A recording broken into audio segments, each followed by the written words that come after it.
Hi, aquatics educator and activist Marcia, Anita, Hobbs.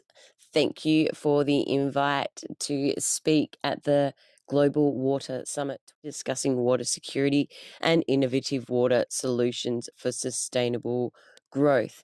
Thank you to the team at IDYM and all of the wonderful speakers before me and to follow.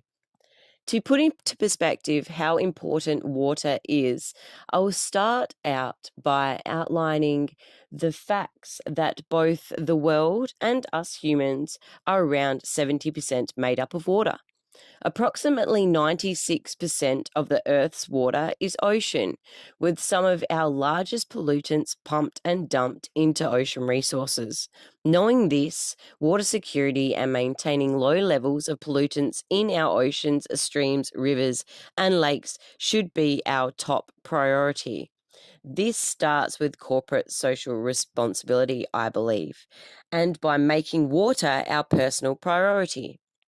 Chemical pollution, groundwater pollution, microbiological pollution, nutrient pollution, oxygen depletion pollution, and surface water pollution are the main 7 types of pollution, with nutrient pollution caused by nitrogen and phosphorus into the water and air, the number 1 threat to water quality worldwide.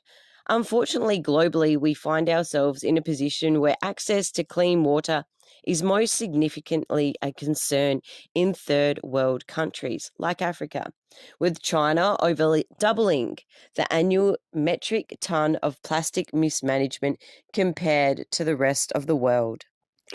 So, how do we fix a problem if we don't have control over the major contributors to it?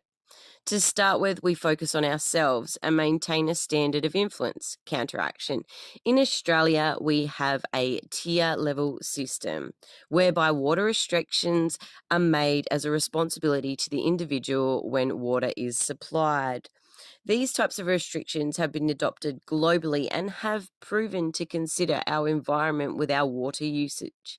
E.g., level 1 restrictions allow gardens to be watered during a period of the day which are cooler to prevent evaporation and to ensure plants watering benefits the soiled environment.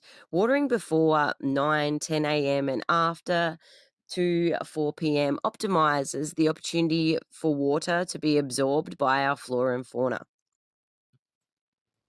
I can hear some people saying that irrigation and irrigation supplies are going to consume much more water than I'm ever going to be able to waste holding the hose on my garden.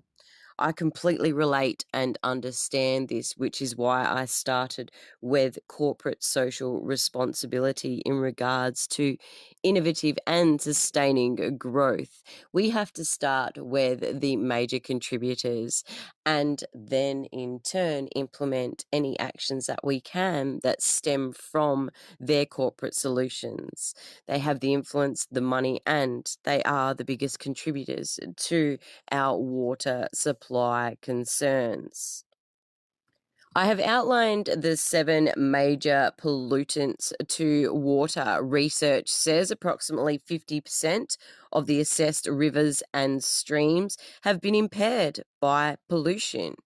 Groundwater, making up around 1% of the Earth's water and over 70% of our water's consumption. These figures show how important it is to eliminate waste pollutants in the environment.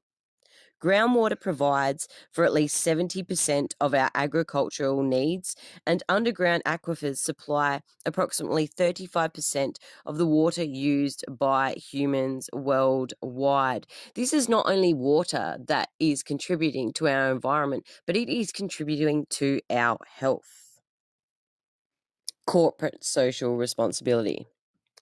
Though the world has seemingly an abundance of water, it is important to not only remember that the quality of the water's earth is on a rapid decline, but that evidently us humans are responsible for that. As we move forward into the future, it is imperative that we address chemical pollutants in the waterways, holding governments and corporations to the highest account when it comes to wastewater management and overall environmental factors. We have one today and an abundant future if we act today for our environment. Your voice is powerful. Your life and living choices matter. When it comes to the water and sustainability into our future, you are important. Think green, choose clean, love your waterways. Thank you very much for your time.